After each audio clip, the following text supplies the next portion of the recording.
Jaz glede na občutljivost teme upam, da razumete, da bom izjavo dal zelo na kratko.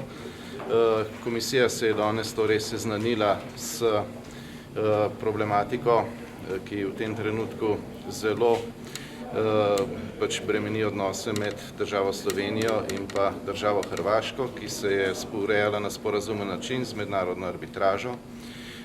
V tem okviru smo se seznanili s varnostno problematiko v tem delu in ugotovili, da je če kaj v tem trenutku Slovenija v položaju, ki zahteva, da se na vseh področjih njenega dela maksimalno uveljavi načelo profesionalnosti, da se od vseh brezpogojno pričakuje, da spoštujejo varnostne protokole in ravnanje, ki bo v skladu z vitalnimi interesi države Slovenije, in da ni in ne more biti prostora za to, da se zaradi kakršnekoli malomarnosti ali pa neprevidnosti dela trajna in morda celo nepopravljiva škoda državi Sloveniji.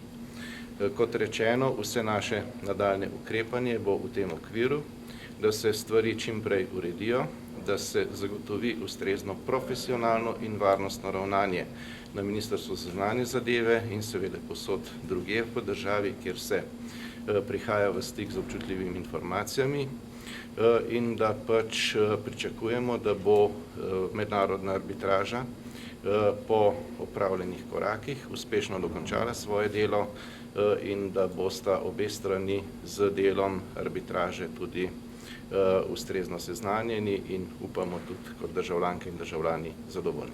Gospod Grims, kdo tukaj ni deloval profesionalno, kot govorite, Sova ali državna uslužbenka in slovenski sodnik?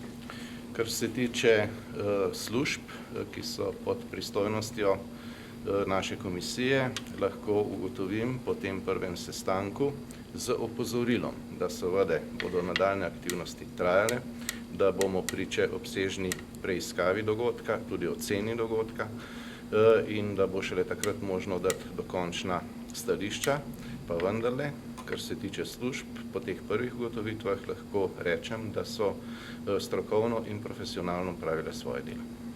Kdo je pol snemal to zadevo? Ste ugotovili vir, odkot je prišel?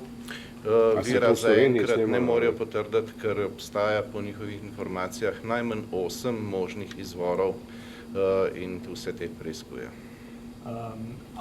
Ali se bo treba tudi vprašati po odgovornosti, že se sprašuje po politični odgovornosti, kaj pa po odgovornosti strani Sove? Bo to kaj problematizirano? Kot sem že povedal, je naša ocena, da je to trenutek, ko bi morali vendarle enkrat ravnati v tej zadevi, tako kot dela Hrvaška, poiskati čim večjo stopnjo enotnosti in pa strniti vrste.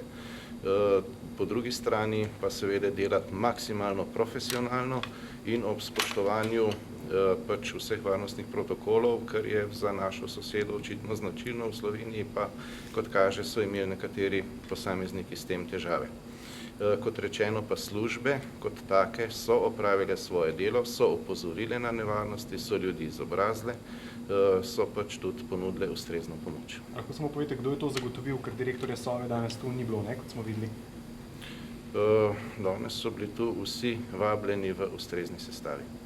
Tudi s strani Sove? Tudi s strani Sove. Pa je bila ustrezna sestava? Edini, ki smo ga iskreno povedano pogrešali, je bil minister za zunanje zadeve, njegova državna sekretarka pa se je udeležila potem, ko so končali sejo vlade. Vi ste, gospod Grims, tudi poslanec največje opozicijske stranke, se je treba vprašati po politični odgovornosti zunanjega ministra Erjavca?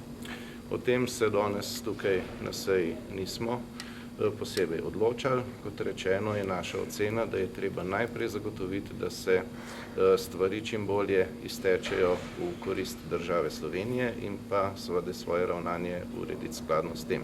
Vprašanje odgovornosti pa zagotovo pridejo na vrsto, ko za to pride čas. A što vaša stranka misli, da bi Erjavec trebalo odstupiti?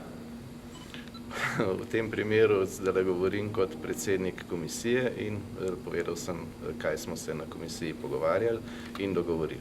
V stranki pa stališča tega še niste zavzeli? V stranki pa, ko bomo zavzeli stališče, pa vas bomo seznanili na primeren način seveda.